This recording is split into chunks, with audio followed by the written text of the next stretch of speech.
Have you ever agreed to something just because you didn't want to disappoint someone? Or said yes when your gut was screaming no? If so, you're not alone, and it's time we talk about the hidden cost of constantly being nice. In this video, we'll uncover the emotional toll it takes, the way it affects our relationships, and how it keeps us from becoming the people we were meant to be. Stick around, because what we're about to explore might change how you see yourself and your world. What if being nice is actually the thing holding you back from living your best life? What if the endless need to please others is costing you more than you realize? Most of us have been taught that being nice is a virtue, something that makes us good, liked, and accepted. But in reality, it's a double-edged sword. And today I'm going to show you why always being nice might be the hidden force keeping you stuck. Niceness is often seen as a social currency. It's the smile you give when you don't feel like it, the favor you do because you don't want to let someone down, or the words you speak just to keep the peace. But there's a catch. Being nice is often more about pleasing others than being true to yourself. Now here's the paradox. The more you try to please everyone, the less you end up pleasing yourself. And while it might feel good in the moment to avoid conflict or make others happy, the long-term consequences of constantly being nice can be devastating. When you're always worried about how others perceive you, you lose sight of who you really are. You start to play a role wearing a mask, and the problem is, once you wear it too long, you forget what's underneath. You forget your own needs, desires, and voice. How often have you said yes just to avoid disappointing someone, even when it meant sacrificing something important to you? Think about that for a second, and let me know in the comments. Have you ever paid the price of being too nice? Constantly trying to please others isn't just about sacrificing your time. It's an emotional drain that leaves a lasting impact. Saying yes when you want to say no can take a toll on your mental health in ways you may not even realize. Think about it. Every time you do something you don't truly want to do, even for a good cause, you're storing up guilt and resentment. That guilt isn't just a fleeting feeling. It builds up and starts to weigh heavily on you over time. Without realizing it, you start to feel trapped by the need to please. What began as a desire to be liked becomes a burden, and you end up losing touch with what you really want and need. Your emotions become compromised because you're always giving in, leaving little room for self-care or boundaries. Have you ever found yourself saying yes to someone else's request, only to feel empty and drained afterward? Share in the comments how you manage the emotional cost of constantly trying to please others. When you're always nice, something insidious happens. Your relationships start to lose their depth. The version of you that people connect with, the smiling, agreeable one, isn't the real you. It's a mask you wear to avoid conflict or disappointment. But as you continue to wear it, you slowly begin to lose touch with who you really are. At first, being nice feels like the key to maintaining harmony. But over time, this facade creates a dynamic where you're never truly seen. You might wonder, why does it feel like I'm giving and giving, but not receiving anything real in return? The truth is, you're so focused on pleasing others that you forget to ask, am I getting what I need from these relationships? Constantly being nice also breeds a kind of emotional dependency. You train others to expect that you'll always say yes, even when it's at your expense. And this leaves little room for your own needs. The result? You end up surrounded by people who love what you do for them, but don't care enough to know the real you. Your authenticity gets buried under layers of obligation.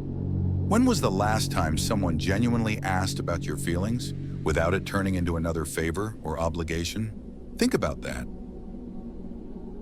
Underneath the need to always be nice lies a powerful and primal fear, the fear of rejection. It's not just about wanting to be liked. It's about a deep, unconscious belief that if we're not accepted, we're somehow unworthy. This fear becomes a driving force, pushing us to mold ourselves into whatever others want, hoping that this will guarantee our place in their lives. But here's the problem. When we're constantly afraid of rejection, we start losing touch with our true selves.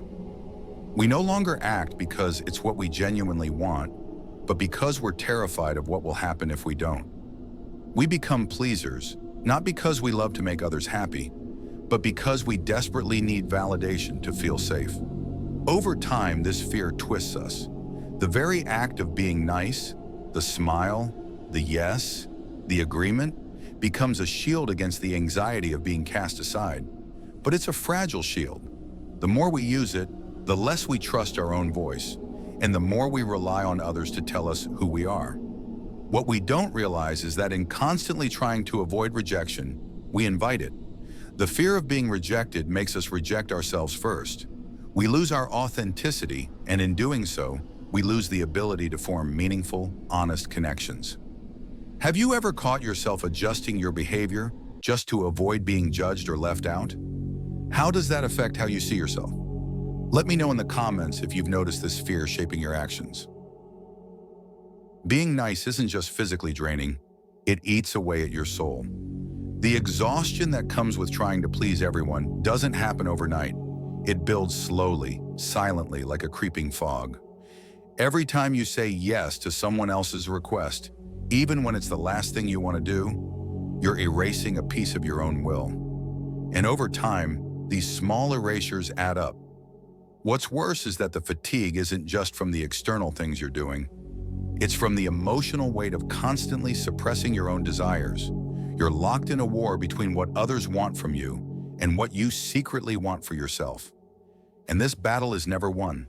You're stuck in a cycle of giving, giving, and giving, but never receiving what you need in return, emotionally, mentally, or even physically. This constant conflict is exhausting in a way that nothing else can match. You're not just drained by the actions you take to please others. You're drained by the sense of loss that comes with ignoring your own needs. Eventually, this exhaustion becomes a mask in itself. You wear it, pretending everything's fine, when in reality, you're running on empty, too afraid to stop because you're afraid of what might happen if you do. Have you felt that deep, invisible exhaustion from trying to be everything to everyone? It's more than just tiredness. It's the slow collapse of who you are. How do you manage that feeling of depletion? Let me know in the comments. One of the most insidious aspects of always being nice is the underlying fear of conflict. It's not just about avoiding disagreement. It's about the overwhelming anxiety that arises when you consider standing your ground. The thought of causing tension or upsetting someone can be so paralyzing that you'd rather say yes to everything than risk a confrontation. But this fear isn't just a fear of confrontation. It's a fear of rejection, of being judged, of being abandoned. When we go along with whatever others want, even when it goes against our true feelings, we're trying to buy security. We convince ourselves that by avoiding conflict, we'll keep our relationships intact and our social status secure. The problem is that this only works in the short term. While we avoid conflict, we're simultaneously eroding our sense of self. We start to lose our voice, our ability to speak up, and the power to define our own boundaries. Over time, we're not just avoiding arguments, we're avoiding the truth of who we are. Have you found yourself saying yes just to avoid a difficult conversation? How does that shape the way you feel about yourself? Let me know in the comments. Being nice doesn't just cost you in the moment, it creates a vicious cycle of self-sacrifice. The more you give of yourself, the more others expect. And the more you give, the more you begin to lose yourself. You tell yourself that it's for the greater good, that being kind and helpful makes you a better person. But slowly, your self-worth becomes tangled in your ability to please others. This cycle becomes a trap. Every time you say yes at the expense of your own well-being, you reinforce the belief that your needs are less important than others. You convince yourself that this is just what it takes to be liked, to be accepted. But the deeper you go into this cycle, the harder it becomes to break free. You forget what it feels like to put yourself first, and slowly you find yourself asking, who am I really without all this giving? The truth is, self-sacrifice isn't noble when it erodes your sense of self. It isn't an act of kindness, it's a form of self-neglect, disguised as virtue, and eventually it'll take more than you're willing to give. Have you ever caught yourself in this cycle of giving too much? How do you cope when you realize it's taking a toll on you? Let me know in the comments. Constantly being nice doesn't just rob you of your energy, It also keeps you from growing as a person. When you're always trying to fit into others' expectations, you're not giving yourself the space to discover who you truly are or what you really want. Your growth becomes stunted, not because you're incapable, but because you're so busy tending to the needs of others that you forget to tend to your own. Personal growth requires discomfort. It requires pushing your boundaries, making tough decisions, and sometimes disappointing people. But when you're trapped in the cycle of constant niceness, you avoid the very challenges that help you grow. You stay stuck, comfortable in a role you've created to please others, but never fully stepping into the person you were meant to become. The reality is that growth is messy. It's full of failures, risks, and moments of tension. It requires authenticity. And when you're always trying to be nice, you're not being authentic. You're being a version of yourself that others want you to be. And this prevents you from exploring your true potential. Have you felt stuck in a role that doesn't align with who you really are? How has this affected your personal growth? Let me know in the comments. Breaking free from the cycle of constant niceness is not easy. It starts with one powerful word, no. But for many, saying no feels impossible. It triggers feelings of guilt, shame, and fear of rejection. We've been conditioned to believe that no is an act of selfishness, that it's rude or unkind. But in reality, saying no is one of the most powerful acts of self-respect you can practice. Saying no isn't about rejecting others. It's about rejecting the idea that you exist solely to meet the needs of others. It's about reclaiming your time, your energy, and your emotional space. When you learn to say no, you create room for what truly matters to you. You set the boundary that protects your energy and your sense of self-worth. However, the fear of conflict and the guilt that follows a no is real. For those of us who have spent years saying yes to avoid disappointment, rejecting requests feels like a betrayal. But here's the truth. Every time you say no, you say yes to yourself. You affirm your own needs, your desires, and your right to prioritize your well-being. It's not easy. It requires practice, courage, and a shift in perspective. But the moment you embrace no as a tool for self-care, you begin to break free from the chains of pleasing others and reclaim your life. Have you ever found it difficult to say no, even when you knew it was the right choice for you? How did you handle it? Let me know in the comments. Authenticity is the antidote to the exhausting cycle of niceness. When you begin to embrace your true self, flaws, contradictions, desires, and all, you free yourself from the constant pressure to be what others want you to be. Authenticity doesn't mean being rude or rejecting others. It means being honest with yourself about what you need, what you believe, and what you're willing to give. Living authentically requires vulnerability.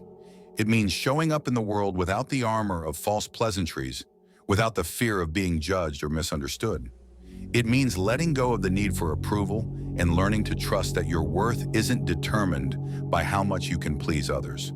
When you live authentically, you attract relationships built on genuine connection, not on a performance of niceness. But authenticity isn't easy.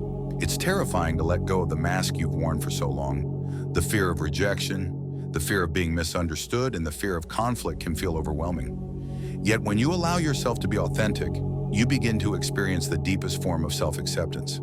And with that comes a sense of freedom you've never known before. Have you ever felt the weight lift when you finally embraced who you truly are? How did it change the way you connect with others? Let me know in the comments. Reclaiming your life begins the moment you stop living for others and start living for yourself.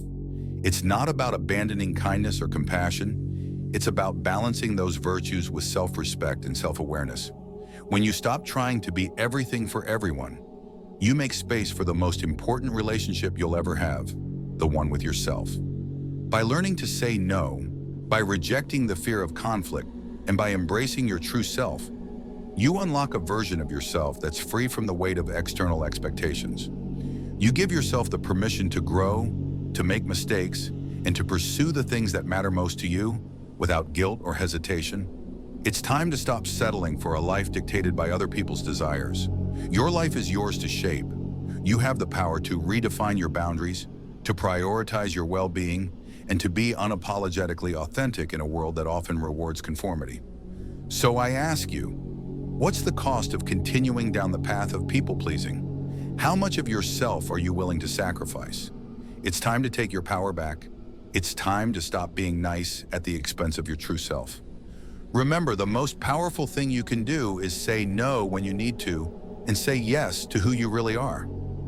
Thank you for watching. If this resonated with you, I'd love to hear your thoughts in the comments. And if you're ready to start reclaiming your life, don't forget to subscribe for more deep insights. Your journey to authenticity starts now.